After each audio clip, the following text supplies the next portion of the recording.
When I announced my campaign in Boston on April 19th, I made two promises. One was that I was going to always tell the truth, that this campaign was going to be a mass experiment in telling the truth to the American people. The other thing I told you is that if you gave me a sword and some ground to stand on, that I will win our country back for us. What we found now is that there's a lot of people who don't want me to tell you the truth. They censored me actively for 18 years, and in the last 2 years, it's been blanket censorship. Many of you watched the theater this week in Washington, D.C. when I went to testify in front of the Weaponization of Government Committee. 102 congresspeople sent a letter to the chair of the committee, Jim Jordan, to ask him to censor me. So they actually tried to censor a censorship committee hearing. And then when I did get there, I experienced an interrogation from the Democratic congresspeople that was just a string of vile and odious defamations of me to which I was not permitted to reply. I promise you that if you gave me a sword and some ground to stand on, that I would win this country back for you. The sword that I need right now is your money. So I'm asking you today to dig deep, to give me that sword. Allow me to speak to the people of this country. I'm gonna fight for you, and I'm gonna fight for your children, and I need you to fight for me now.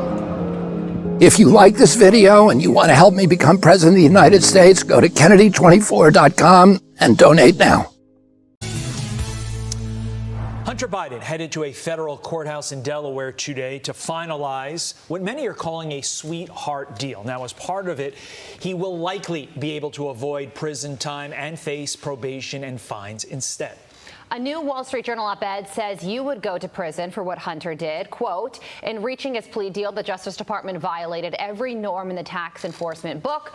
Joe Concha is a Fox News contributor and columnist for The Messenger, and he joins us now. Joe, opening line of this op-ed talks about a New Jersey car repair shop owner who just got hit with a year-and-a-day prison sentence for committing similar tax crimes to Hunter.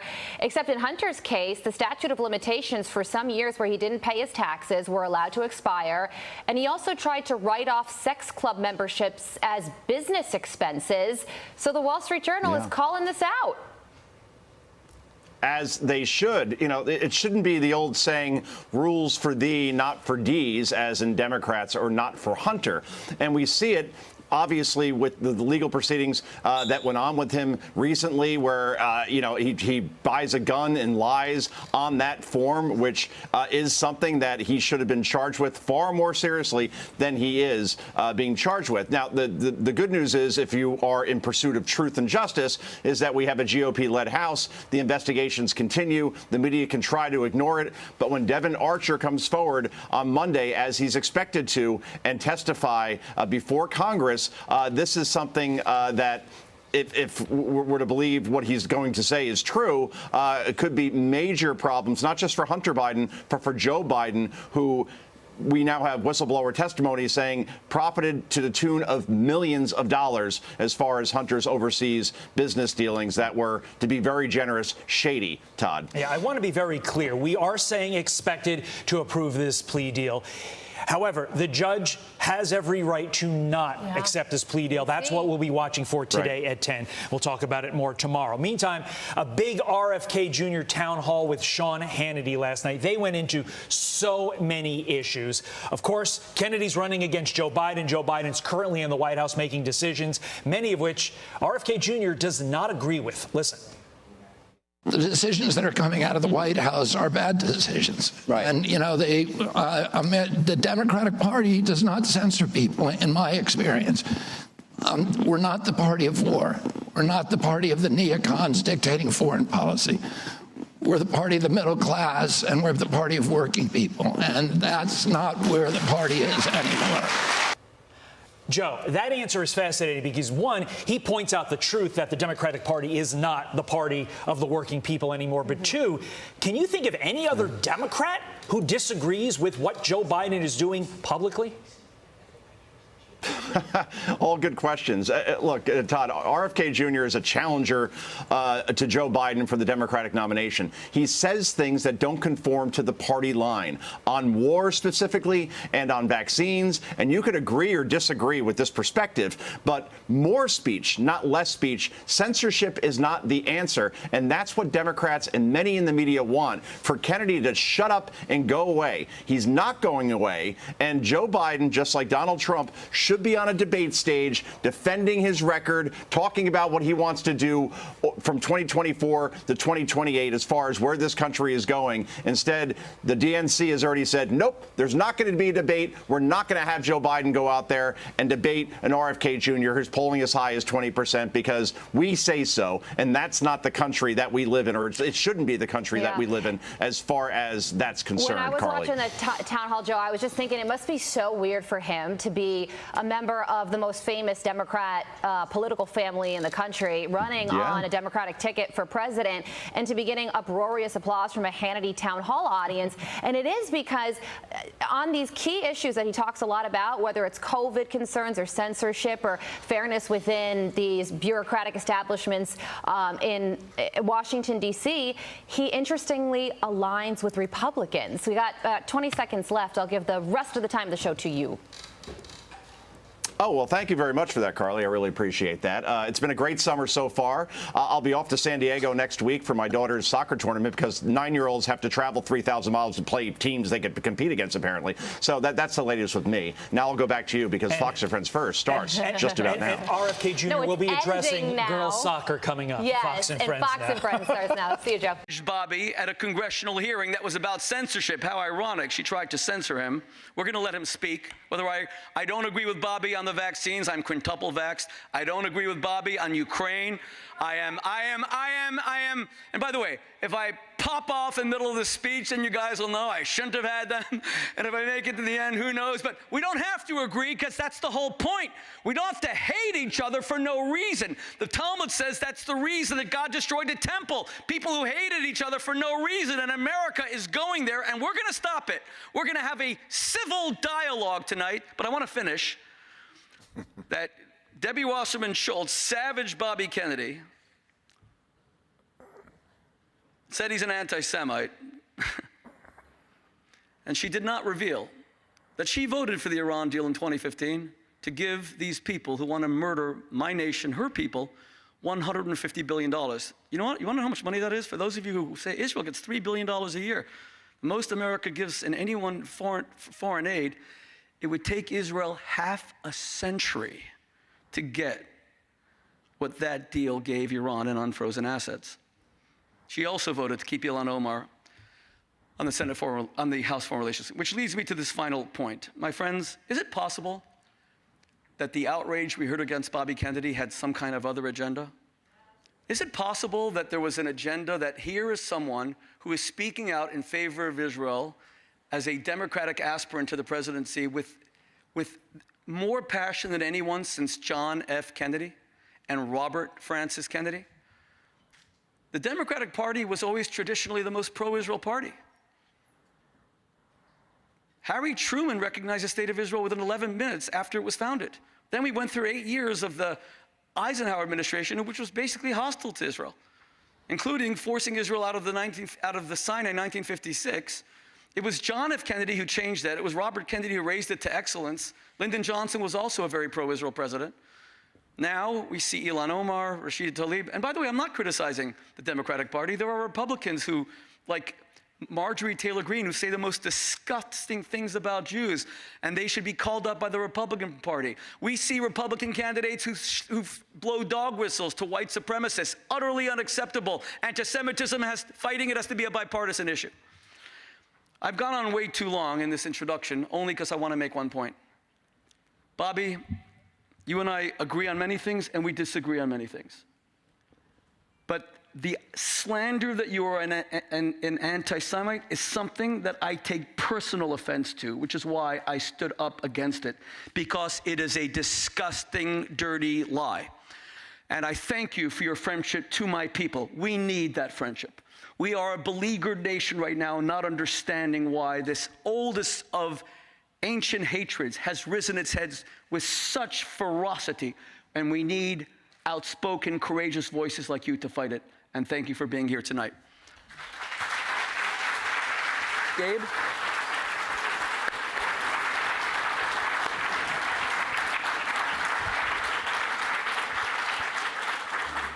Thank you. The pictures. Okay.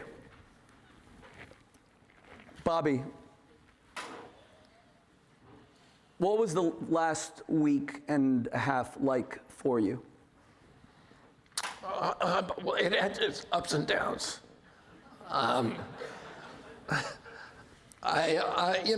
Listen, I have a thick skin. I've been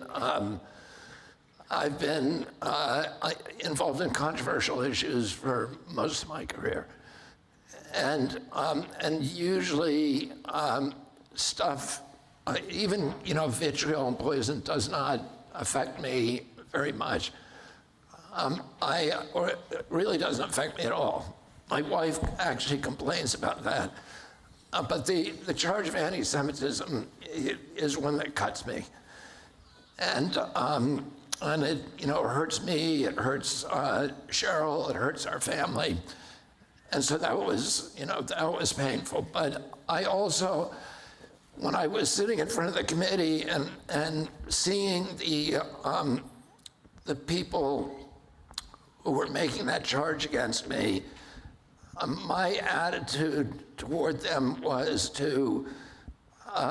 not hatred or anger. I don't know why they made those charges. I don't believe they believe that I'm an anti-Semite. I've literally never said an anti-Semitic word in my life. But I believe that they probably think what they were doing was right in one way or another. And I think we all have this capacity for self-delusion, to judge ourselves on our intentions rather than our actions. And I think if we're going to really heal the divide between Americans, which is one of the things that I'm trying to do with this campaign, is we can't react even to hatred with hatred. We have to react with forgiveness. We have to react with kindness and generosity. If you harbor resentments, it's like swallowing poison and hoping someone else will die. It corrodes our own souls. So I think for me, my reaction was appropriate, I think, which was to say that that's not true and to try to have my say, but to not react, as you pointed out, with vitriol in return. Well,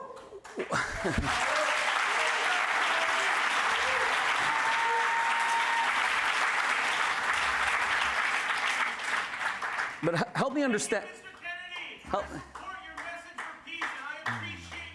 Thank you. When you run for president, we're going to have you up here. But right now he is, so let him speak. Thank you very much. No. He is running for president. We will have questions at the end. We will.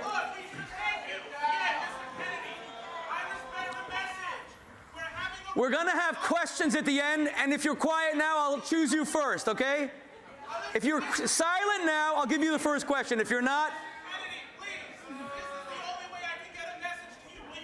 I asked, why is this night so different than all other nights? It turns out I had no idea. Okay. Okay. Can you just take this? Can someone grab this from your team? Sure. Okay. Thank you. Bobby, help me. I apologize for interrupting. Thank you for your apology, but thank you. Okay.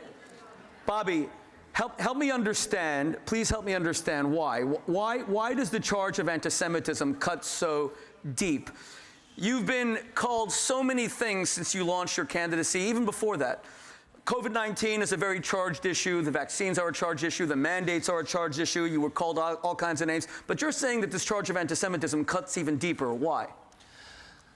I've spent a lifetime studying the Holocaust. I understand that the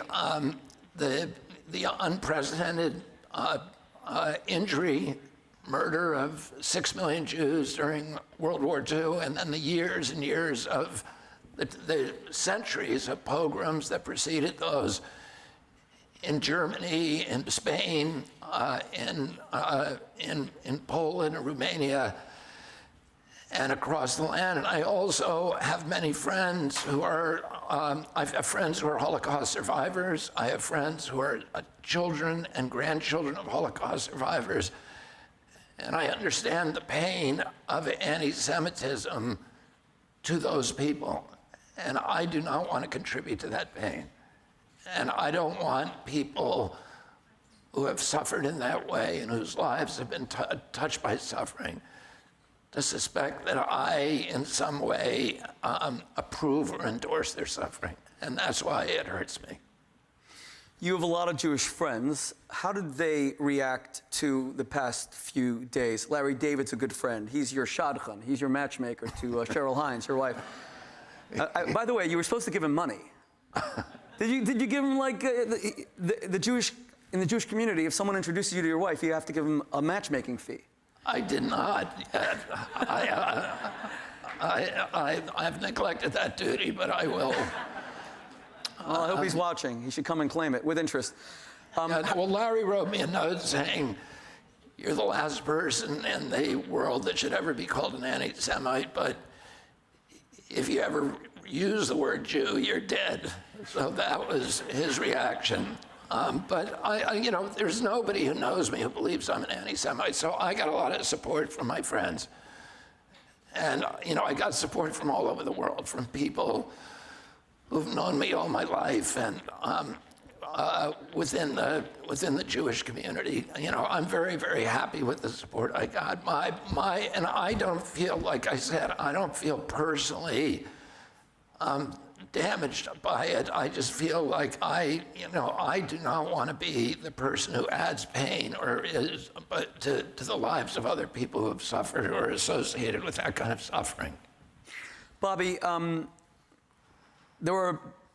just want to deal with this quickly, because I really want to focus more on combating anti-Semitism in Israel and some other issues, but let's just deal with the comments for a moment. So, do you understand why, I'm not speaking about those with an agenda, but those without an agenda may have reacted very strongly to the suggestion that, that the Jewish community was more immune to the COVID-19 virus in light of false accusations against the Jewish people, particularly when it came to the Black Death, the bubonic plague? Yeah, absolutely. And I wouldn't have made those. You know, as you know, I was describing an article that I had nothing to do with. It was an NIH-funded article that was published in 2021 in one of the 10 top high gravitas journals, and it was done by the Cleveland Clinic, by Cleveland Clinic scientists and others. That looked at something that was not surprising, which many diseases disproportionately impact some races and disproportionately spare others. And it went through the list of races that were impacted. It's not something that I would have talked about at a public event, because I'm aware of the history of blood libels and how, though that kind of information is used by malicious people to drum up hatred of Jews. I talked about it at an event that I was told was Chatham House Rules. It was in the context of a larger context of the development of ethnic bioweapons, which our nations are now investing in, which every race, particularly vulnerable races, should be frightened of. And I was giving an illustration about how even this disease appears to affect some race disproportionately, which of course those kind of traits can be expanded in order to create ethnic bioweapons, which would really be a bane on humanity. I was talking about it in that context. And in fact, I said, you know, there's no evidence that it was engineered. And of course, it would not have been engineered by Jews in any case. It was clearly the people who were involved in gain of function were, we know who they were, and they weren't Jewish. And, you know, it was most intensely, the most intense of those experiments were in China and Wuhan. What do you feel that you've learned over the past week? I think I've learned the lesson that Larry suggested to me that, listen, I'm running for president, and I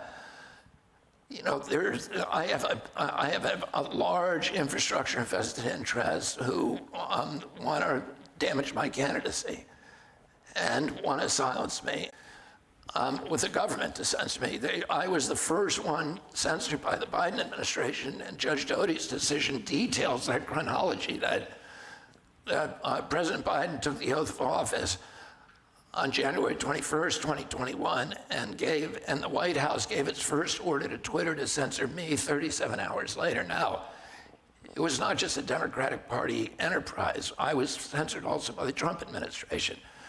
But I was talking about Paul Revere. But there's another way of censoring people, which is some institutions made and take the people. And I, as a candidate who's aware of these things, I should have been more careful about what I said, because I know that anything that I say is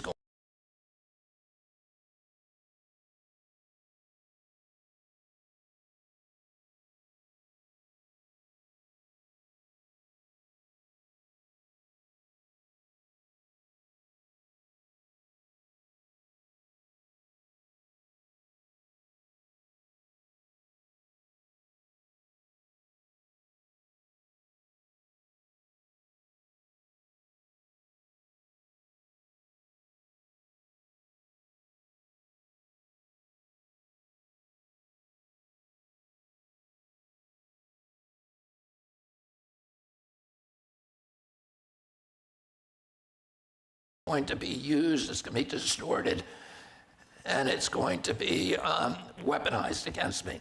But conversely, the presidential platform provides a microphone to the world like no other. You can stand up for things you believe in like in no other race, in no other campaign, which is why we're here tonight. Not just talk about defensive issues, but I have one more to go to, but also the positive. But one more thing here, because I want to make sure that we just deal with this so that we can move past it. The other thing that was raised by your critics was your having met with Louis Farrakhan. And President Obama met with Louis Farrakhan, but he wasn't called an anti-Semite. You and I talked a little about Nation of Islam. I told you that Malcolm X's daughter has been to our home for Shabbat many times.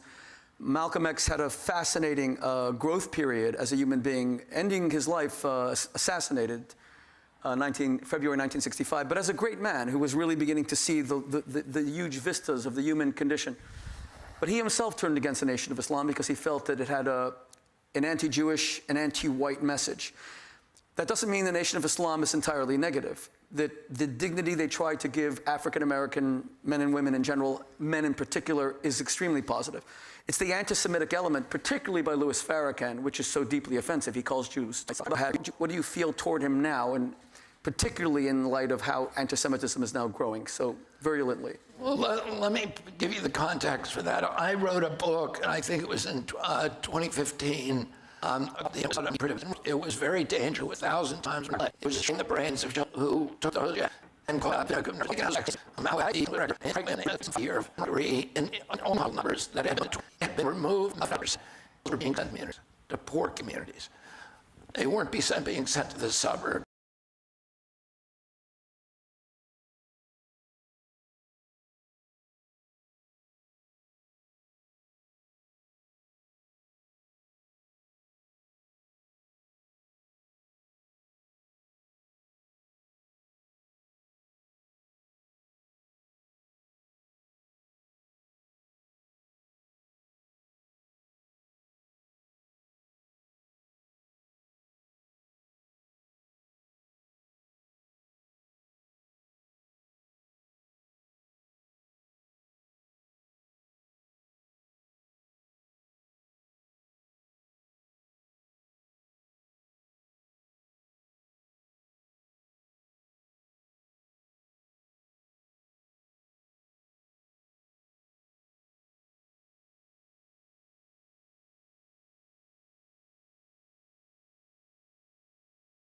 They weren't being sent to wealthy communities. And I wrote an article about that, saying that black kids were disproportionately being given this neurotoxin. And black kids already, as you know, and if you're concerned with, are already suffering from other neurotoxins like lead. 44% of urban black kids have dangerous levels of lead.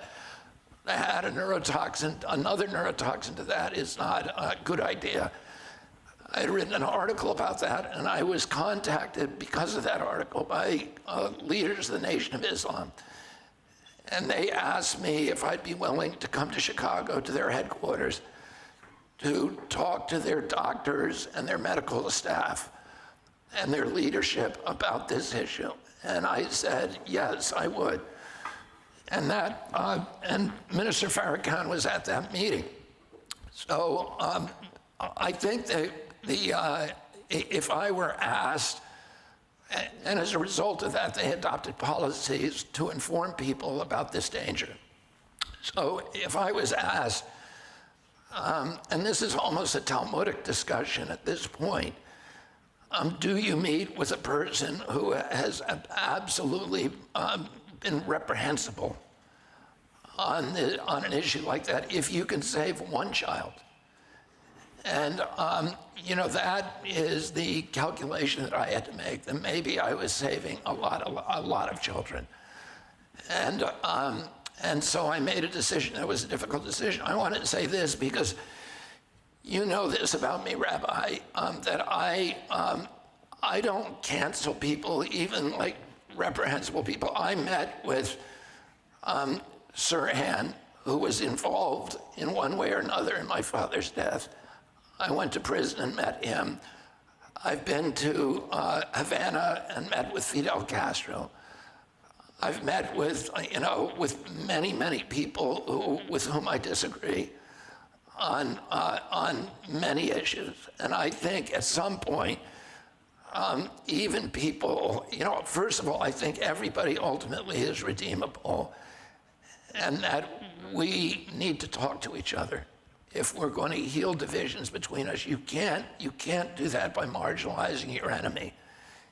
You do that by, you know, ultimately by talking to them. And, you know, one of Martin Luther King's closest friends was a man who was a minister to the Ku Klux Klan, and a man that he admired greatly.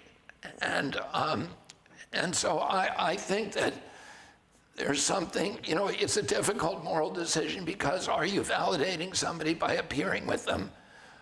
And are you, even though you don't adopt their hatred, but, you know, is it worth meeting with somebody anyway and letting them know that your values are very different, but that we need to be talking to each other? Listen, that's a fair point. And if we had the time, we would veer from a discussion just about anti-Semitism in Israel and talk about that. We don't have the time, but I would like to just suggest that there's two possible moral approaches. The first is, if you're going to meet with someone like Farrakhan, who calls Jews termites, but you're doing so to save black children, and your father created a unique alliance between blacks and Jews in his 1968 presidential campaign, but if you're going to meet with him, then the first thing you need to say to him publicly is, Minister Farrakhan, I find your views on Jews reprehensible. It's beneath you. You're looked up to by millions of people. This is an abrogation of your responsibility as a leader to ever look at a human being that way and to speak that way about another human being. And I think it's about speaking truth to power. And I did have a conversation like that. I did not make it public, but I had that conversation. But it's a fair moral dilemma. But there are people that we do end up legitimizing that we have to be careful with. But be that as it may, let's now move to Israel. Bobby, I lived in England during the, let's call it, I was a rabbi at Oxford University, during, let's call it the Corbynization of the Labour Party in the United Kingdom. So Israel was supported by the Labour Party, the Conservative Party, and little by little the whole Labour Party was lost, and that's the way it remains in the UK till today. The Conservative Party, Rishi Sunak is seen as very pro-Israel, Margaret Thatcher, John Major. but the Labor Party has kind of been lost. And the Jewish community made peace with that. There's many in the Jewish community here in the United States who are kind of looking at the Republican Party and saying the same thing. Trump was the most pro-Israel president. He moved the embassy. He recognized the Golan Heights. Obama gave us the Iran deal, and they're kind of writing off the Democratic Party. I don't believe in that in the slightest. And I was suggesting before that your incredibly strong pro-Israel posture may be why, I mean, you're challenging an entire party right now to almost go back to the roots. So let's talk about that for a moment. What is your connection to Israel? What do you think about Israel? And what do you think about the Democratic Party's posture vis-a-vis Israel? Well, I was, my father was in the service in World War II. My uncle was killed in World War II. My Uncle Joe, my uncle John Kennedy was the only president who's ever been awarded the Purple Heart.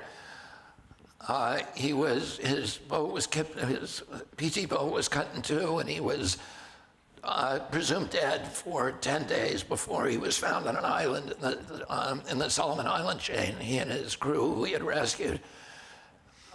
My uncle Billy Hardington was killed during the war, and I was born in 1954, and the war was still, a major preoccupation in our house, and the question of what had happened to the Germans in World War II and how a race of people that was the most educated, civilized, and humane race had descended into that kind of barbarism, and there was, it was a subject of constant debate and attention in our home, and it was the Holocaust was regarded as the nadir of modern human existence, and so I grew up with those assumptions and grew up believing that the state of Israel was this extraordinary, blossom in the desert. It was an oasis of democracy, of values, of human rights in a midst of sea of totalitarianism. And I made that assumption. I assumed that my children would feel the same way. I was shocked in recent years that my kids coming home from college had a very different narrative about Israel that they had picked up from their, from the Gestalt, from the milieu. And that narrative is the narrative that has been adopted in recent years by the Democratic Party, which sees Israel as an occupying nation, an imperium, oppressing indigenous Palestinians, and as you know, as a racist state and an apartheid state. And part of my campaign is going to be a major piece of it is going to be explaining to American citizens why that view is wrong, and making the moral case for Israel. Israel, as you know, is the only place in the Mideast where there's freedom of expression for all citizens. 1.9 million Palestinians in Israel, and they vote. Palestinians serve in the legislature. They serve in the courts. They serve, I believe there's 3 Palestinians on the 12-person Supreme Court. There's no place in the Mideast where there is a Jew on any court or any legislature. Maybe in Morocco, there may be some public officials who are Jewish, but nowhere in the Mideast.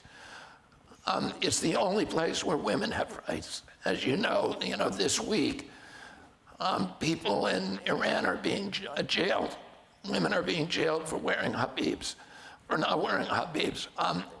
It's the only place where gays have rights. There was 2 weeks ago a gay pride parade in Israel with 150,000 people in both Tel Aviv and Jerusalem. At the same time, the government of Iran is hanging gays from cherry pickers and castrating them. And that is true throughout the Mideast. It's the only place where there's freedom of religion, where you are free to practice any religion that you want in Israel. It's the only place where you can have freedom of expression. A Palestinian who wants to criticize his government had better do it in Israel. It's the only place where he can do it. If he does that in the West Bank, he will be tortured and killed and arrested, or in Gaza.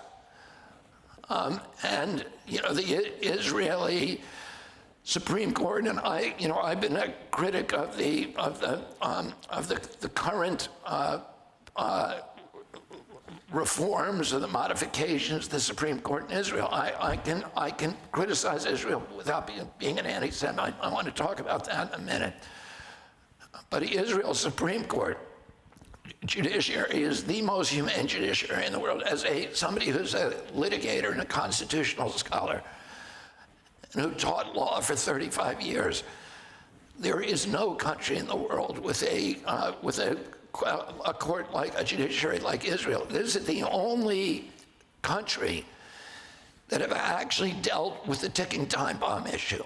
So the ticking time bomb issue scenario is if there is a terrorist who knows the location of a bomb that is about to kill civilians in huge numbers, can you torture that person to find out where the bomb is located?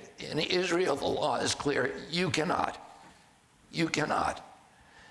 And that is evidence of the humanity that you see in all of Israel's policies, military policies, the hold that the court has over Israel. I'm very proud of the Israeli Supreme Court. I don't want to see it dismantled. I think it is a source of pride to the world about what an independent judiciary can do. They won't allow people to, it won't allow the military to capture people's relatives in order to pressure somebody to talk. The conduct of the IDF, the Israeli Defense Forces, when they go into Palestinian territories is beyond anything in the world. Colonel Camp, one of the leading military historians and tacticians around the world, said, last week, 2 weeks ago, when Israel went to Jenin, Jenin is a bomb factory. Most nations, Russia, when it was dealing with issues like Jenin and Chechnya, simply bombed the neighborhood because you have a neighborhood where virtually 100% of the people who live there are supporting terrorism, where the terrorists are hiding behind civilians, and where everybody is involved in bomb making. And those bombs are destined to kill civilians, to be strapped on men, women, and children, and kill civilians in Israel. Most nations, and we've done this ourselves, and clearly Russia was doing it in Chechnya. Chechnya would go in there and bomb that neighborhood. What the Israeli IDF does is they send people to do retail combat, door to door, putting IDF soldiers at risk in order to avoid civilian casualties, collateral casualties. In the recent Jenin attack, there was 12 terrorists who were killed, all of them involved in bomb making, all of them involved in planning attacks on Jewish civilians, and not a single innocent person, child or civilian. Israel is unique in the Mideast for saying we're only going to attack military targets, and they're very, very disciplined about doing so. Palestine, the Palestinian Authority, in contrast, follows a long tradition of deliberately targeting civilians. So anybody, and not only that, but they have a pay-to-slay policy. That is the official policy of the Palestinian Authority. If you kill a Jew, not a member of the IDF, if you kill any Jew, you are going to get awarded with pay for life. And if you go to jail or you're killed, your family will get payments for life. And the official policy of Hamas is the genocide of all the Jews. So they consider, and this, by the way, in 1948, when Israel was attacked at its birth, the plans were captured of Syria and Egypt and the other nations, and their plan was complete extermination of the Jews. They took the side of Hitler during World War II. They lost the war, and the practice and the policy of all those nations is to kill individual civilians, whereas Israel does the opposite. It only attacks military targets. Now, in any attack, civilians do die, and that's always a tragedy and always an atrocity. But it's not deliberate. And you know, they're unique in that sense. And I just want to go through a little bit of the history of Israel, because Israel, for many of you who don't know the history, first of all, the Jews have been there for 3,700 years. The term Palestine was actually invented by the Romans when they were trying to exterminate the Jews and move them out. They named Judea after the Jews' enemies, the Philistines. But it was part of the Ottoman Empire. Palestine was part of the Ottoman Empire. And the Palestinians during World War I fought against the Allied forces. So they were on the losing side. And at the end of the war, the Ottoman Empire was dismantled. And the League of Nations and Woodrow Wilson said, here's what we're going to do. We're going to take apart the Ottoman Empire, and we're going to give the ownership of those countries to the indigenous people who lived in the country. Well, Palestine was a large area. It's called the British Mandate. And more than half the people who lived there were Jews.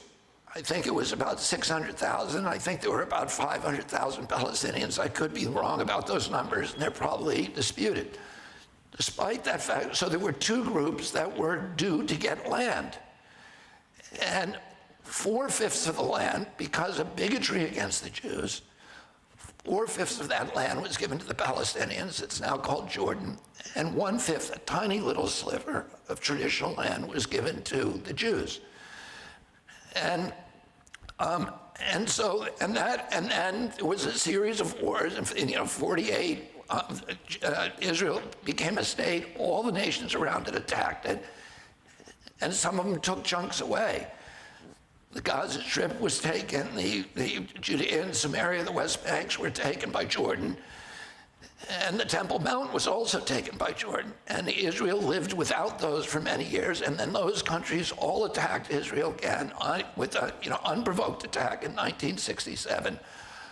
I remember sitting with my father on the patio beside our swimming pool when he got a call from the White House.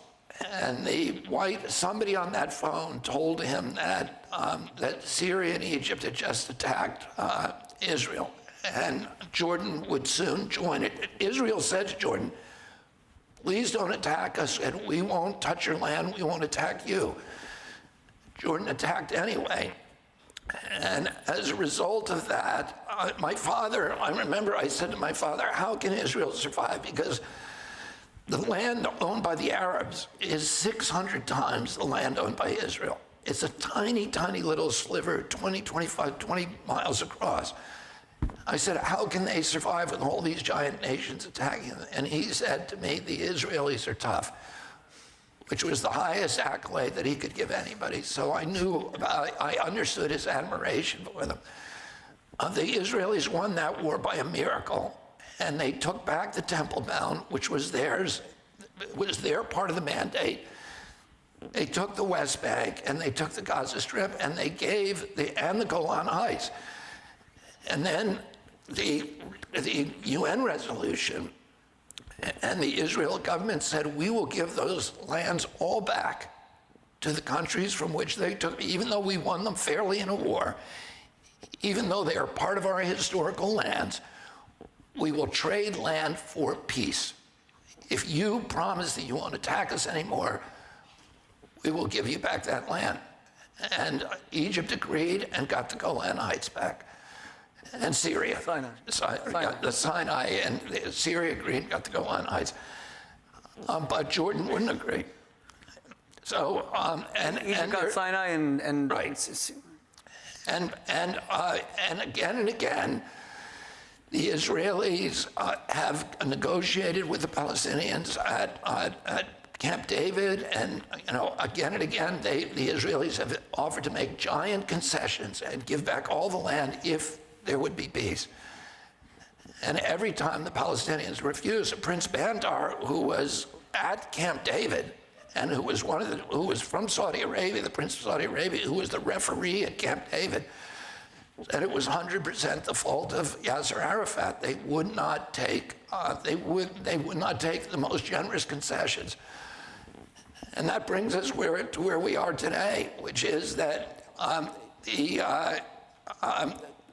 young Palestinians are being taught to murder Jews in the schools. And some 80% of the Palestinian people, when they're polled in poll after poll, says that it is okay to murder Jews, individual Jews. That Israel has no right to exist, and that ultimately it must be destroyed. Oh, Israel, listen, when our country was during World War II, we have a big country. It's been very, very hard to invade us. And during World War II, every country, when it's under national security threat, it imposes restrictions on citizens. You become something of a national security state. We put Japanese in concentration camps who did nothing in World War II. Israel has not done that. Israel takes precautions. But it has not, every Palestinian, the 1.9 million Palestinians who live in Israel vote and they participate. They're not called to the army. They're not required to serve like other people are. I'll say one other thing. During the Oslo Accords, one of the agreements during the Oslo Accords was that Palestinians had a right to return, who lived in Israel, had a right to return to Palestine. And they assumed that hundreds of thousands of them would do so, and they would be given land in Palestine. And they would live under the Palestinian Authority. There's a lot of empty land in Palestine, and they were given the right to go there. It was assumed hundreds of thousands of them would take advantage of that offer, but only 4,000 went. And why is that? Why did they prefer to live in Israel? Because of the freedom of Israel. Because if you go to Palestine, Palestine is a kleptocracy. Yasser Arafat died a billionaire. His wife is a billionaire.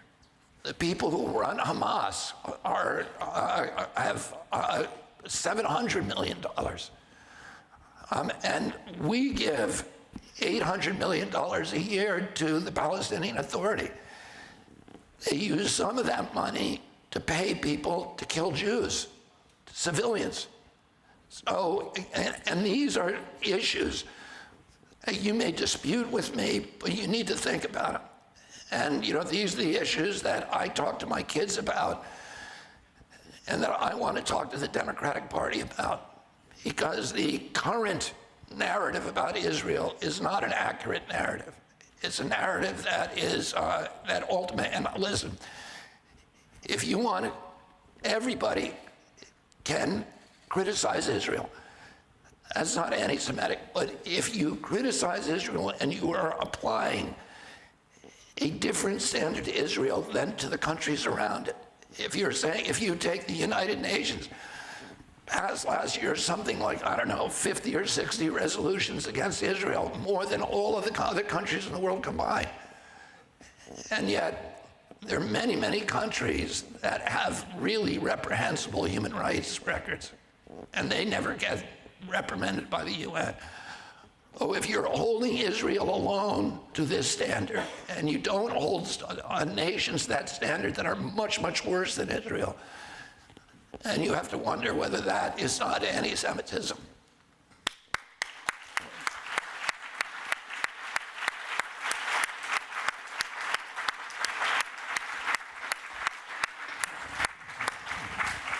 Okay, I'm going home because I'm retired. Oh my gosh. Bobby Kennedy, if you're an anti-Semite, then I am funnier than Larry David. If you're an anti-Semite, then I am People Magazine's sexiest man alive. If you're an anti-Semite, then I really should just eat my yarmulke right now before the fast tomorrow. You know, I'm very involved in trying to protect Israel. I have a son who's in the Israeli army right now. I have another son who served in the Israeli army. I have a daughter who served in the Israeli army. I don't think I have ever heard a major American political figure express so kaleidoscopically support for Israel in the historical context as what we just heard. That was unprecedented.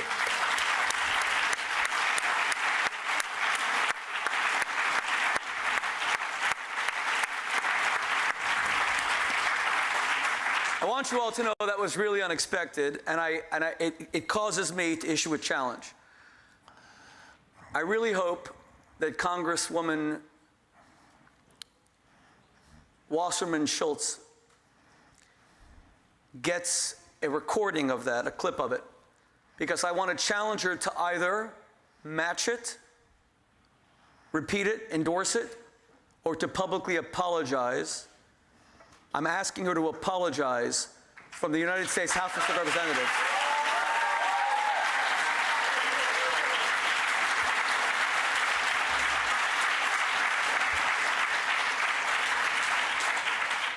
And I'm asking the same of my congressman, Josh Gottheimer. Josh, you and I have known each other for 3 decades. You'll see this clip. You should either repeat, endorse, or place on your own social media everything that Bobby just said. And if you do, we can all call this even. But if you don't, you owe Bobby Kennedy an apology for calling him anti-Semitic and saying he's an embarrassment to the Kennedy name when, as he just said, he has an uncle who volunteered for what was almost a suicide mission in the Second World War. Joe Kennedy Jr. gave his life for the United States. Your family became a Gold Star family. Your father, we've spoken of the incredible affinity he felt with our people. Yeah, to be honest, I don't even have words. That a man who just said that could be called an anti-Semite. Honestly, I just don't have words. Bobby, the Kennedy family is a little bit like the Jewish people. Triumphant and tragic at the same time. Sadly, there's a lot of symmetry. You're the most famous political family in the United States, maybe the world, but you've suffered unspeakable tragedy. How do you survive something like that? Do you see your family as triumphant or tragic or both? Well, you know, my mom told us when we were little that, I mean, we were discouraged from complaining and about, you know, whatever happened. And my mom would say to us, you know, everybody takes their licks. There's kids in Harlem and the South Bronx who lose both their parents to violence, to bullets, and they don't have the family that you do. They don't have the resources, the education, the access, the values that we were given and drilled into us from when we were little, that gave us tremendous resilience. And you know, my mom said something when one of my brothers died, and I said to her, I said, does the hole that they leave when they die, does it ever get any smaller? And she said, and she has experienced a lot of death by then in her life, including both her parents killed in plane crashes, her brother killed in a plane crash, and many, many other tragedies. And she said the hole never gets any smaller, but our job is to make ourselves bigger around the hole. And the way that we do that is we take the best virtues of the people who have died, and we try to integrate those virtues into our own character. And in doing that, we provide that person with a kind of immortality, because they're now living through us, the best parts of them. But we also make ourselves into a larger human being, and that way the whole gets proportionally smaller.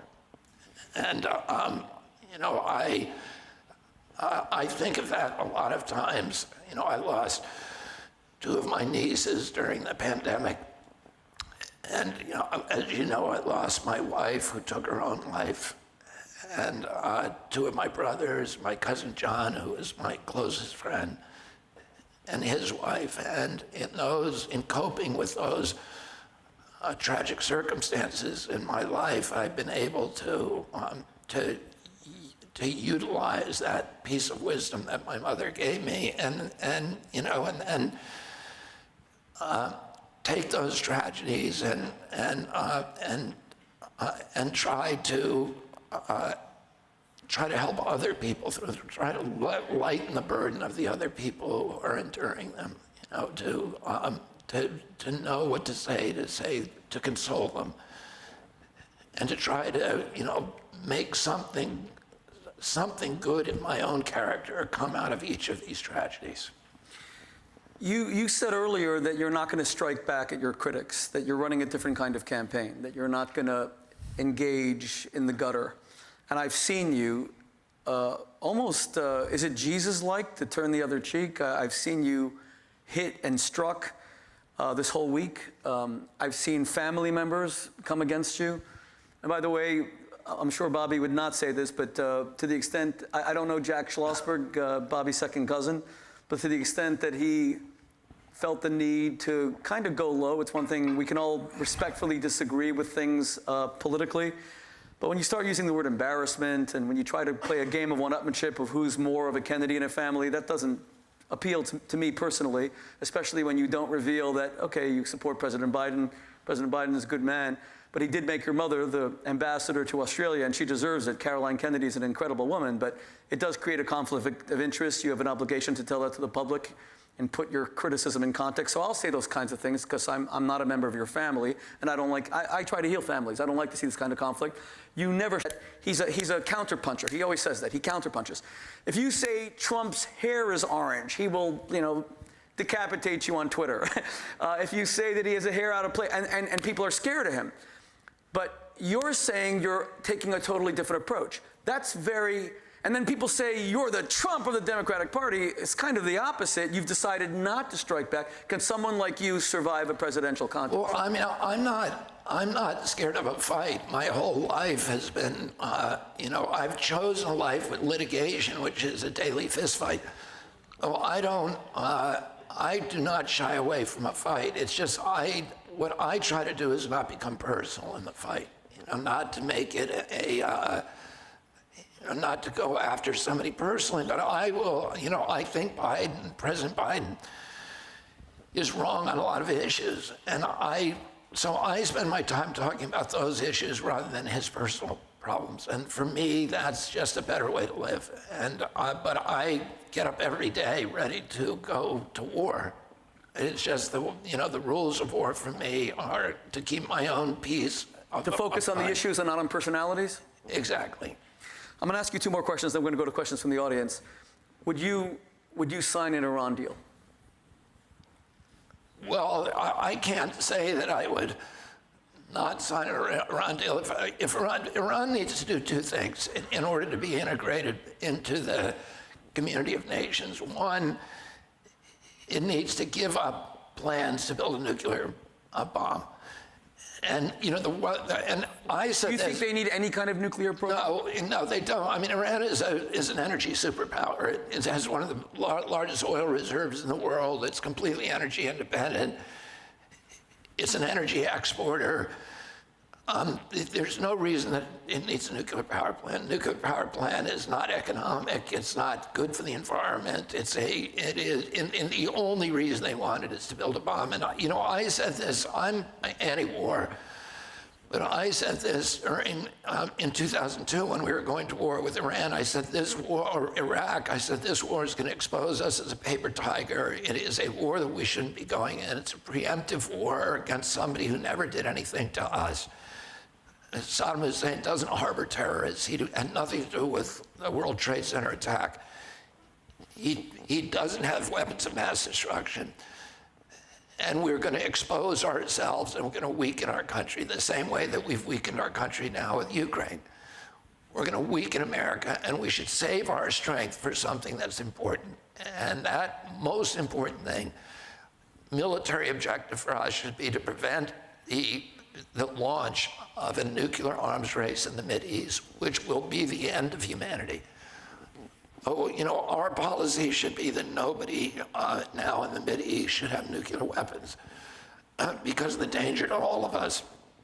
And the U.S. should use its moral authority, its economic clout, and even if it's military as necessary, to prevent the development of nuclear weapons by any Mideastern nation. I've said that for over 20 years, and I think that that's really, really important. So Iran should get, there should be no deal with Iran unless Iran pledges verifiably not to have a nuclear weapons program. Number two, to change its policy of funding Hamas to kill Israelis and to fund the genocide of Jews. And those two things. Would you insist that they stop all genocidal rhetoric against Israel? Well, you know, I don't know how you can patrol that, but, you know, I would say there, you know, any official document that that's what they should be doing. And I would, you know, of course, urge them to do that with whatever terms that I had leverage on. But yeah, I think that's what needs to happen if we want to bring them into the community of nations. And then, and by the way, the money, the $152 billion that we're shipping over there, that we're trying to give, that the Biden administration is trying to give them, that money was money that was impounded by the U.S. from Iranians who, you know, whose assets we froze. The money does not belong to the Iranian government. It belongs to individual Iranians, and we should not be sending it to the Israeli government because it's fungible. And of course, it's going to end up building their nuclear weapons program. And funding terrorism. Yeah. Okay, my final question. Bobby, your father in 1968 famously put together a coalition that was so unpredictable. It was essentially Latino agriculture workers, Cesar Chavez, the African-American community who loved him, Native Americans, which they weren't the biggest part of the American electorate. He highlighted them. In our first conversation, I told you that, you know, I've consumed so many books about your father, the things he said about Native Americans, the places that he went, let alone Appalachia, and then finally the Jewish community. And that would seem to be the odd person out, because I have a very close relationship with the black community. And I've defended people like the Reverend Al Sharpton, who's a very good friend, also against false charges of anti-Semitism. He always says to me, Shmuley, you and I disagree without being disagreeable. For all those people who say that Al Sharpton's an anti-Semite, when Kanye West praised Hitler and called Jews money grubbing recently, Al Sharpton came to our Hanukkah event at Carnegie Hall, lit a menorah, and condemned his remarks. And Shimon Peres, Israel's foreign minister at the time, of course also prime minister and president, we hosted Al Sharpton together right after the 9/11 attacks in 2001. But many people in the black community, they don't see a natural affinity with the Jewish community, because they say to me all the time, Shmuley, I feel that the Jewish community has kind of forgotten its roots. You guys have become prosperous. That's obviously not true. Not all Jews are prosperous. We're like every community. Some are not. But your father seems to have seen what others did not see, that in those four constituencies, Latino agriculture workers, Native Americans, the black community, the Jewish community was not a privileged community. It was like a persecuted community. He was trying to give them voice. That Israel was a vulnerable democracy. Like you said, Israel's 1967 military victory was not foretold. It was miraculous. How much of your own affinity with the Jewish community, first of all, if you could even address that, I'd appreciate it, but how much of your own affinity with the Jewish community comes from your father? You revere your father's memory. The way you write about your father in the book American Values is just beautiful. The picture you have on the front cover of being on his back is just beautiful. You look exactly like him. I'm not the first person to say that. You bear his name. How much of this campaign is about him? But because you're sprinkled with the stardust of his magic, and your campaign is beginning to electrify America with the stardust of that RFK magic. When he was cut short, at least with your uncle, we were able to see where it led. It led to the presidency. Yes, he didn't finish his first term, and it was tragic. but it was also triumphant. But your father, we didn't even get, we don't know what would have happened. And here you are you completing that circle? And how much of your connection with Israel and the eloquence you've expressed today, the unparalleled eloquence of putting Israel in the historical context, the Jews are the indigenous people of the ancient biblical lands, opposition to Iran, etc., all these things, how much comes from your father and how much of the campaign comes from your father? Well, as you know, you've read my book, that I've spent a lot of time studying both my father and my uncles and my whole family history. I feel very comfortable with the values that they spent their lives and that they ultimately died for. The love that, they had for this country. My grandfather once said, somebody said, "You're Irish," and he said, "Ireland never did anything for the Kennedys. Everything that we have came from America." And they had this love that they adopted. My grandmother took us to Walden Pond. She took us to, on the Freedom Trail, she took us to the Civil War battlefields. My father, my Uncle Teddy, we went to all of the Revolutionary War battlefields, all the Civil War battlefields. And they revered the founders of our country, who were Protestant. And, when they came to Boston in 1848, when their great-grandparents, there was tremendous bigotry against Irish Catholics. In fact, my grandmother would show us clippings. Her father was the first Irish Catholic mayor of Boston, Honey Fitz, and she had clippings of him in the newspaper, pictures of him all over the house. One of them was him flying the first plane in Massachusetts, riding in the first biplane that ever had flown in Massachusetts. She would talk on the back side of the frame, she would turn it around, and there were classified ads, one after the other. And the classified ads always had a little acronym on them, NINA, N-I-N-A, meaning no Irish need apply. That was the Boston that they were raised in. And my grandfather ultimately had to leave Boston and come to New York because the bigotry against Irish Catholics was, so heavy there. But despite that, they felt part of this country.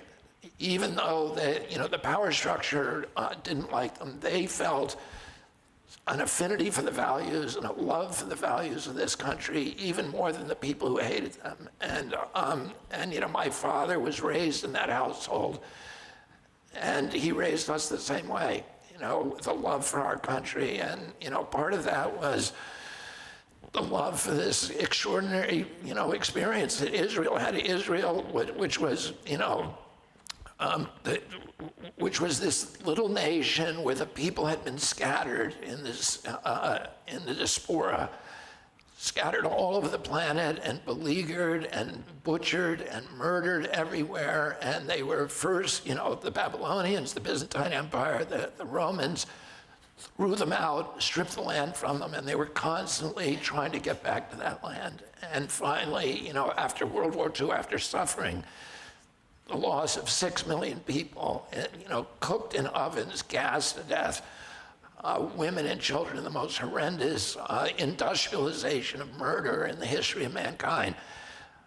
That out of that terrible tragedy, this flower sprouted in the desert, and the Israeli state. And by the way, after World War II, President Truman put huge amounts of resources into preserving democracy in Greece, and also keeping communist control out of Turkey, because he saw that as a bulwark against the enemies of the United States, who the Soviet Union at that time that was moving across Europe. He thought we had to keep those nations alive.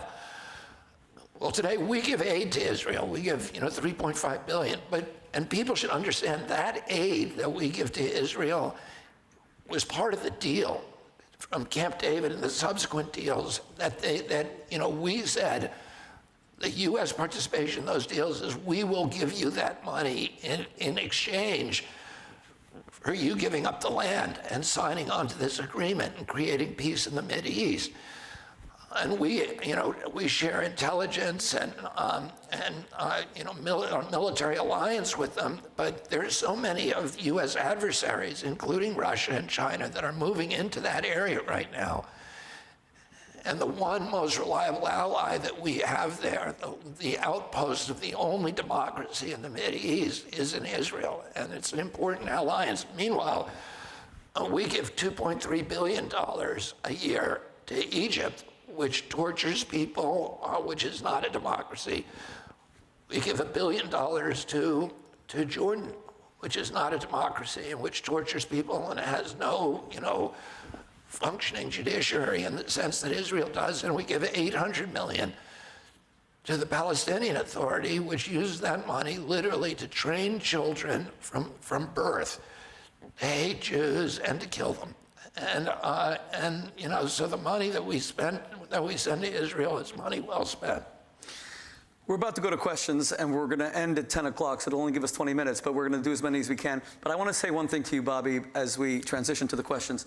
I want to thank you, and I say this sincerely. The Talmud has a famous expression that says that words that emanate from the heart penetrate the heart. It also rhymes in Hebrew. Farim hayotzim min halev nichasim el halev. Words that emanate from the heart penetrate the heart, because so many people are cynical about politics and about politicians.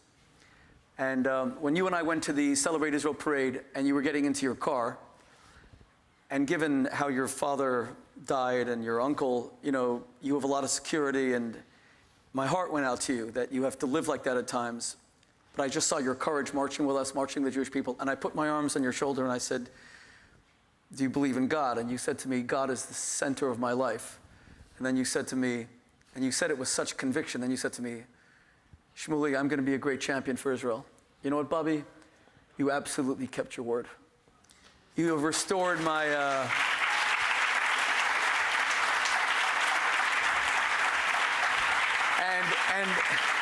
And any American Jews who have slandered you this week, I'm asking them to do the right thing and to apologize, because this was extraordinary. Extraordinary. Okay, so we have a microphone. We're going to do 20 minutes of questions. I only ask two things. Number one, do not make a statement, ask a question. Number two, keep it brief. Let's go. No, wait, no. We can't. I should say number three. Go ahead, the woman in the red. Go ahead, please. Gentlemen, thank you both for tonight. My name is Vivacha Max Victor. I'm a proud Iranian-American Jew. So many of my fellow countrymen and women back home in Iran are being tortured and brutalized on a daily basis. Why do you think the leaders of the free world are allowing the torture, brutality, and executions to continue?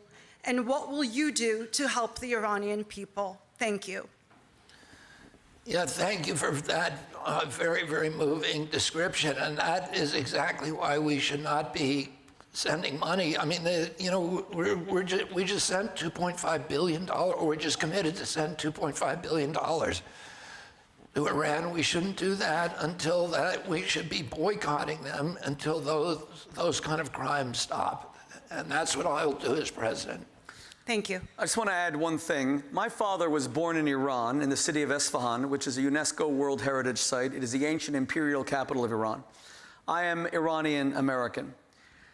To see the tragedy of this country from which I stem, and a community of Jews that is the oldest on earth, older than Israel. My family has been in Iran for 2,500 years. They left before Khomeini. My father left when he married my mother, who was an American, in the 1960s. To see the full tragedy of Iran is something that should be heartbreaking. A few years ago, we hosted the Crown Prince of Iran, Reza Pahlavi. Let's be honest, Iran was not perfect under the Shah of Iran. There was the Savak, a military police that also tortured people. But the worst estimates of political dissidents who were killed by the Shah and by the Savak is probably 3,000 to 3,500 people. That is, you can never compare tragedies. But the brutality of the mullahs is so overwhelmingly worse that it is shocking that we give them any money. It is shocking that there isn't a global cry against how the Iranian people are being brutalized. I'm not speaking now about the genocidal threats against Israel or a nuclear weapon with the Iranian generals saying that Israel's a one-bomb state, that it's good that Israel was created because now the Jews are all congregated into one place and one bomb will create a second Holocaust. I'm talking about the Iranian people, that nobody gives a damn about Iranian women watching how they were shot. 1,000 of them over the past year shot at demonstrations is sickening. That nobody cares that Iranian women who are married to a man that wants to get rid of them can literally simply accuse his wife of adultery, and the judicial system in Iran is such that you are guilty until proven innocent. So you accuse your wife of adultery. She has to prove she did not commit adultery, which is an impossibility. And when she doesn't, you dig a pit and you put her into the pit, and this was shown in that extraordinary real documentary and book written by a French journalist, no friend to Israel, this particular journalist, called the stoning of what was it called? Soraya, yeah, of Soraya M. She is stoned to death by her male issue, by her children. This is happening today, not 1,000 years ago. And the world watches it, and we give these brutes money so they can slaughter the Iranian people. Thank you for your question. Thank you.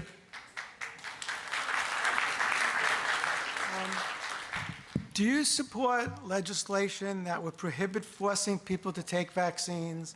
And do you support legislation that would protect children against mutilation, aka gender reassignment?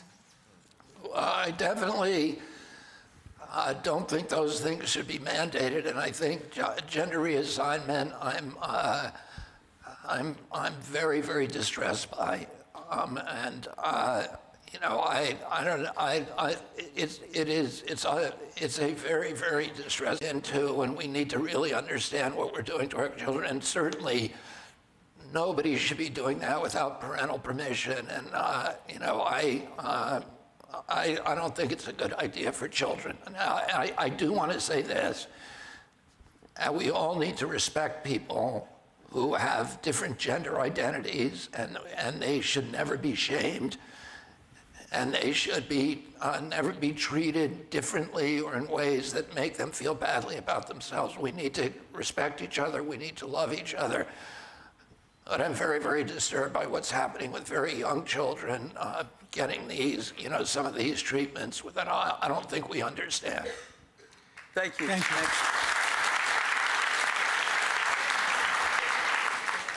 I have two questions. One, can I get an autograph? Second, and this is a very important one, you have proven to be a very formidable force against Biden and the establishment.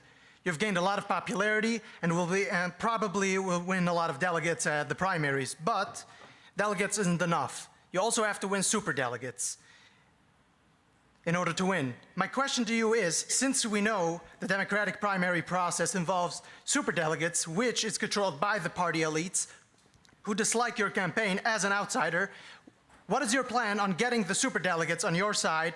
And if not, what is your plan on getting this nomination? And they say the Hasidic Jews are not worldly. You see that? Look at that. I'm wondering if half the political black belts in this room know what he's talking about, but that's good. Okay, it's an excellent question. Yeah, you know, I'm up against a very, very formidable force in the Democratic Party. But I also think that I have a lot of paths to victory. And I think I'm going to do, there's, you know, a number of the first primaries I think I'm going to do very well in. I think more and more Democrats are going to support me. Our polling shows me beating both Trump and DeSantis easily. Trump by 8 points, DeSantis by 11. And meanwhile, Biden loses to Trump on poll after poll by 7 points. And I think most Democrats are going to want a Democrat in office. And I can't tell you exactly what's going to happen. I think all of us wonder what's going to happen between now and the first primary. What's going to, you know, there are so many things that could change. And I would only say that, you know, when Moses started out for the Red Sea, he didn't know how he was going to get across it. And I can't tell you exactly how. Thank you. Well, like Teddy Kennedy, he had a big stick, so he got across. Go ahead. No. Yeah, but right after, please. Yeah. Go ahead, please. Hello, thanks for speaking up for denuclearization and peace in the Middle East. I think that we share that goal. So my question is, would you support the demand that Israel let the International Atomic Energy Agency inspect their undeclared arsenal of nuclear weapons and demand that they sign on to the Non-Proliferation Treaty? Would I do that with Israel? Yeah, we don't want to hold them to a different standard. Yeah, no, I would not. So Israel's allowed to have nuclear weapons, but nobody else in the region is? Yeah, well, my position is I don't think that we should start an arms race in the Mideast. Israel's use of a nuclear weapon is not going to happen unless it's attacked, and we know that. Israel will never use a nuclear weapon unless it's attacked. And it's said that even at that point, it's going to be too late. So, what I'm worried about is an out-of-control arms race. Iran is now trying to build a nuclear weapon, and Saudi Arabia has now said, well, if Iran builds a nuclear weapon, we want a nuclear weapon, and they're already trying to build theirs. And all of those nations have the money to invest in that program, and if enough of them get nuclear weapons, these are totalitarian regimes, they're not democracies, and somebody ultimately is going to use it, and that's going to be the end of, humanity. And let me just add, when you say that Israel should not be, that we should not have different standards, of course there's different standards, because Israel is a democracy. Israel is controlled by the people, and the people don't want to see a nuclear war. The problem with Israel's neighbors is that they are all autocracies and none of them are democracies. And let me make a second point, because it becomes relevant. The biggest movie in the country right now, I haven't seen it yet because we just got back, but I can't wait to see it, is Oppenheimer. And is it the biggest, or is Barbie bigger? Have we? Okay, let's just shut the country down right now. Anyway, okay, Sound of Freedom, as long as it's not Barbie. Okay. A few blocks from here is a school and a center called the Society for Ethical Culture. Its most famous graduate is one J. Robert Oppenheimer. We've done tons of events there. I've even had the most controversial organizations on earth debate me there, like Jews for Jesus. Not a lot of credibility in the Jewish community. Jews for Jesus. They had no issue with us having 1,000 people for me to debate the heads of Jews for Jesus. But they canceled on us yesterday, the Society for Ethical Culture, with no explanation, less than 24 hours before the event, breaking a binding contract. This is a nation of laws. A society with no ethics, destroying culture, while a movie about the most famous graduate is all about how a corrupt government agency tried to destroy their most famous graduate and censor him. Sound familiar? And they didn't even see the irony. And by the way, it is the intention of the World Values Network, God willing, to sue the Society for Ethical Culture.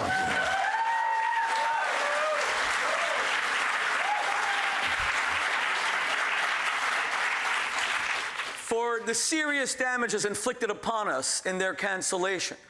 And now we're here in the Glass House. Thank God we found this venue. And to all of you who are the executives at Society for Ethical Culture, just remember, people in glass houses should not throw stones. Okay, next question, please.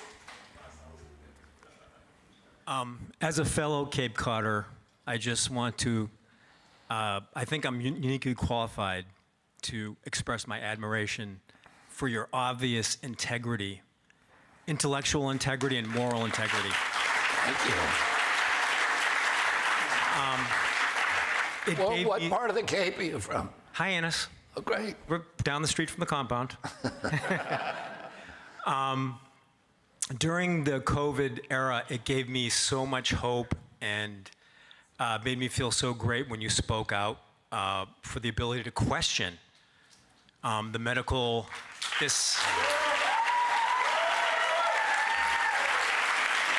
was such a, such an odd moment where there wasn't an ability to question the medical authorities. But now I want you to question. Yeah. We have to have a question. Okay, sorry. So on those lines, do you think big money is the reason for a lot of this getting rid of the First Amendment, not allowing us to question, which is such an American thing to do? Is it big money? Is that what's happening? The corporate money, the World Economic Forum? What's going on? It seems so puzzling to me that this is happening in D.C. Yeah, I mean, I think it's big money and power and institutions, by their nature, want to acquire more and more power, and we saw that, and that's why it's really important. And now, you know, we have this entire retinue of new technologies, these frightening new surveillance technologies like AI, which our children are going to, you know, have to deal with GPS, with facial recognition systems, with these low altitude, 415,000 low altitude satellites that have now, you know, been given permits, and devices that can listen to you all day. So your devices are listening to you, harvesting your information when you cough, when you sneeze, when you mention a new pair of boots or a mattress, and you get the ad. They're listening to you, and they are harvesting their data and selling it, but also governments can do that as well. So we have this new kind of turnkey totalitarianism that is waiting there for the first tyrannical impulse to get up and take advantage of it. And that's why it's so important right now that we build up the barricades of our own Bill of Rights and our own democratic systems and protect those and fortify them, because the wave of intrusive, you know, of weaponized technology for totalitarian states is coming at us, and we need to be strong.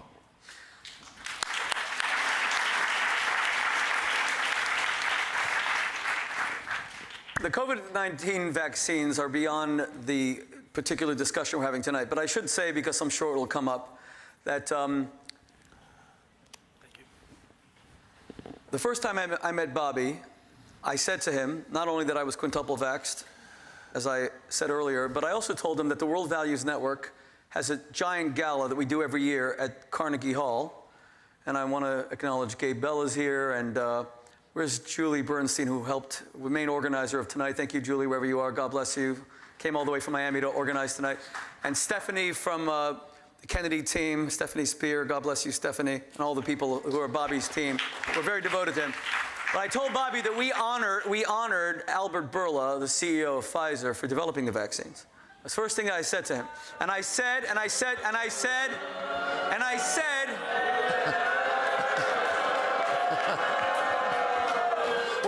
way to make myself popular, like a good Jewish boy. Okay. And I said that Albert Bourla, as a child of survivors, his family was annihilated in Thessalonica in Greece, the only city on earth to have experienced 97% annihilation of their Jewish community. And his father survived. And I said that you had developed the vaccines and saved many lives. Bobby did not do what you just did. He didn't boo me. He may have disagreed with me. But you know what makes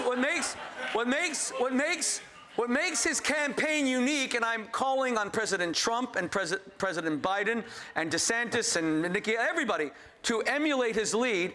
You can actually disagree with Bobby and still have a strong intellectual bond and a strong and deep friendship. You don't have to choose every single side. That's a brain-dead America that none of us should endorse. A brain is not a liability. Okay, the next question, please. Well, you know what? There are most Orthodox Jews in America will probably agree with Bobby. I'll say they were very religious. They were anti-vax. I'm pro-vaccine. But you know what? Why can't we just talk without booing each other? I just don't get it. Go ahead, please. Hi, yes. First of all, I would like to thank you for your position on mandates. As a Jewish woman who cares for justice, I do have a question. It's been about a year since U.S. citizen and journalist Shireen Abu Ablaka was shot by the IDF. It is known through both video and forensic science that it was definitely the IDF and that they targeted her. Are you willing to commit to calling for Israel to extradite the soldier to the U.S. with body cam for a public U.S. trial? She is a U.S. citizen and justice should be served. Also, no, wait. Also, let me finish. I will let you say your second part. Don't speak over me, No, sir. let's just do one question at a time. Sir, please let me finish. Also, please, if you make it quick, can you also commit to having a conversation one-on-one with Jewish Voice for Peace? Okay, just one second, just a second. Come on. Wait. Let's be civil about this. What's your name, please? My name is Janet Clark. What is it? Janet Clark Goodman. Janet, thank you for coming tonight. I appreciate it. Thank you. Israel is a open democracy with a free press. I didn't ask you, by the way. Excuse me. Well, you know what? Bobby will answer in a second. I am going to correct misinformation. The IDF has now admitted that this renowned Palestinian journalist probably did die from an Israeli bullet during a shootout against terrorists. She was there covering it.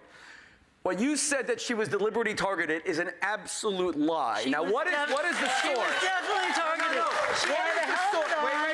Wait. She had a helmet on and she had armor. She has covered. There is no way. She covered dozens of military. No way. Wait. It took a direct shot. No. She covered dozens of military. She covered dozens of military raids. Why did they wait to target her? It took a direct shot. They were what? It took a direct shot to get her between the helmet and the armor. What is your source for this? What my source? My source is forensics and the video. You have no source. And That's the video. So Israel conducted a lengthy investigation about this, which is what they do always. And amazingly, they admitted it probably was an Israeli bullet. And unfortunately, there are journalists who die in war zones. It is tragic. This is a typical blood libel. Israel never targeted her. I am Jewish. Do not tell me that. Mr. Kennedy. No truth to this. Please don't you believe that the U.S. should be able to adjudicate this? She was a U.S. citizen. She was also a journalist. And again, do you also commit to sitting down with the Jewish Voice for Peace and having a conversation with them, or do those Jewish voices not count?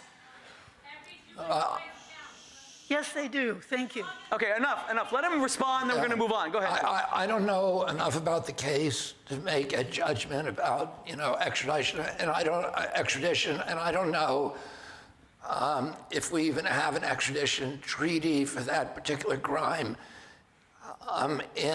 Or what the basis of it would be in Israel or Palestine or wherever the killing took place. I just couldn't answer your question. Thank you. No, you Israel cannot dominate the evening. The next question, please. Do you agree? Dominate the evening. All right. I'm sorry. Thank you. Go ahead, please.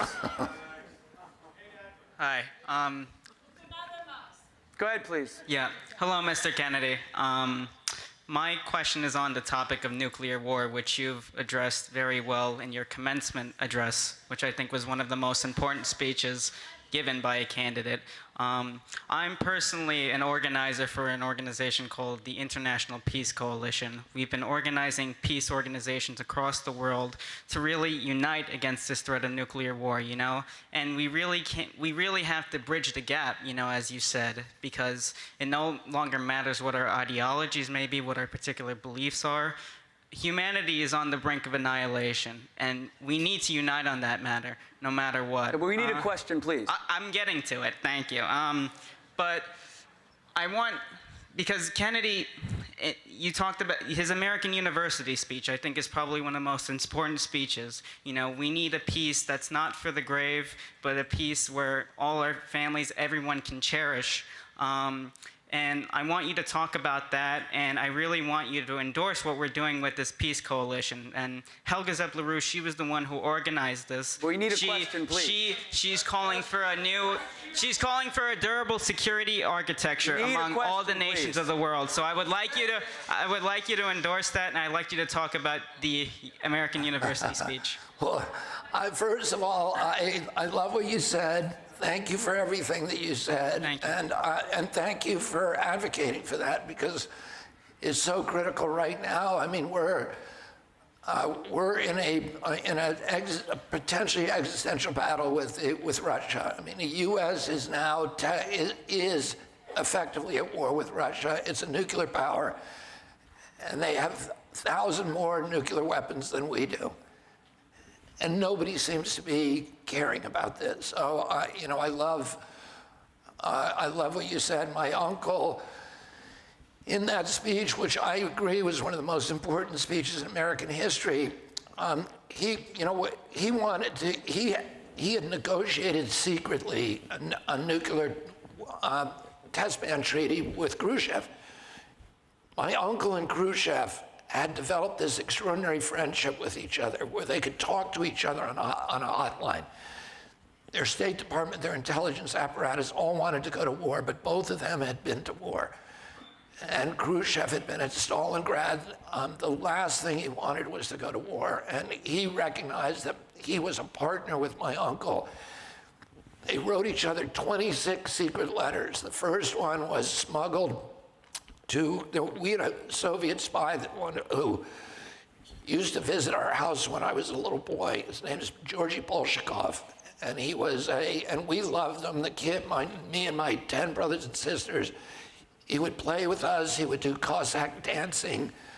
He would climb ropes with my dad and do push-up contests. And he's a very charming guy. And it was cool for us because we knew he was a KGB spy and a GRU spy. And this was at a time when all the James Bond films were coming out, so it was cool having a spy in our house. Khrushchev knew he couldn't trust the people, his military apparatus, and my uncle knew that he couldn't trust his. They began corresponding with each other, hiding their letters in the New York Times, which Georgy Bolshakov would fly back and forth from Moscow and give them. And they devised a plan to create the first nuclear weapons treaty of the nuclear age, which was a nuclear test ban treaty.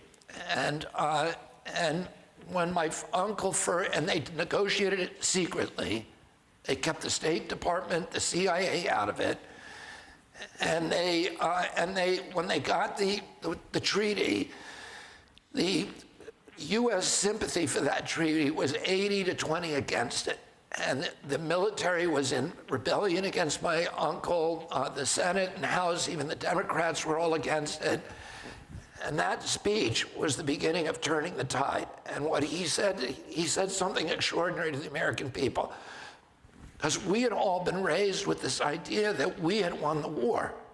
It was America who beat Hitler. And we were watching shows like Vic Morrow and Combat on TV that showed Americans beating the Nazis and winning the war. And my uncle said, no, it was the Russians who won the war. The Russians, 1 out of every 7 Russians was killed. Hitler leveled a third of the country. He said, imagine if every city was reduced to rubble, every field burned, every forest burned between the East Coast and Chicago. That's what happened to Russia. And he said, we need to put ourselves into their shoes. We need to put ourselves in the shoes of our adversary. And it was the first time Americans had heard that, and they started thinking differently about it. And that 2 months later, that treaty passed. And, I think it's important to think of today because nobody has talked to Putin for a year. We have no high-level relationship with Russia. We need to be talking to them. We need to do what my uncle said, which is to put ourselves in the shoes of our adversaries.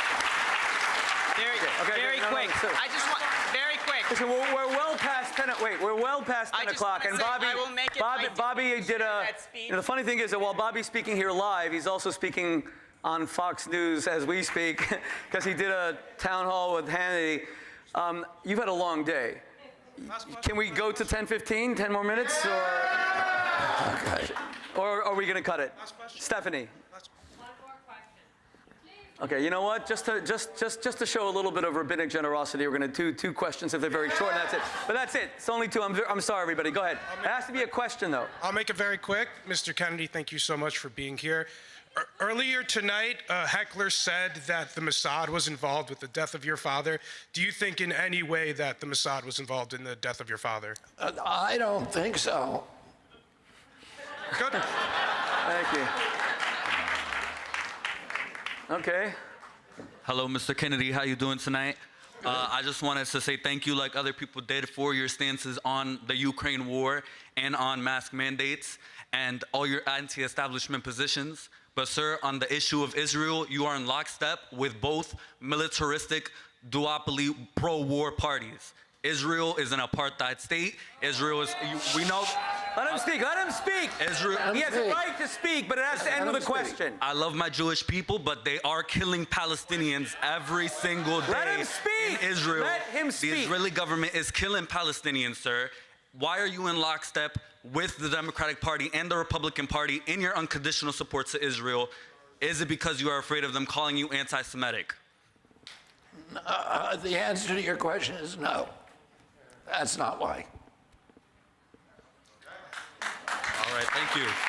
Can I, listen, that was the last question, but if you don't mind, what is your name, please? My name is Joel Perez. Joel. Yes. Thank you for coming tonight. And your question was very legitimate. I don't agree with it, but of course it's legitimate. Thank you for asking it. May I just say one thing, if you don't mind? Of course. Let's imagine for a moment that everything you said is true. Let's imagine Israel's an apartheid state.